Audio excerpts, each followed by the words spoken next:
জীবনযাত্রা একটা অনেক বড় জিনিস, যেখানে বাধা আসবেই, কিন্তু হার মানা কোনো বিকল্প নয়। আপনার স্বপ্নকে ভালোবাসুন, নিজেকে বিশ্বাস করুন। প্রত্যেক ব্যর্থতা আপনাকে শক্তিশালী করে, শেখায় কিভাবে আরো ভালো হতে হয়।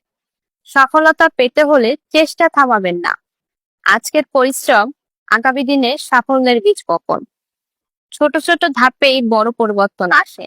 তা আজ থেকে বলুন নিজের কাছে যে আমি পারবো, আমি করব এবং আমি সফল হবই।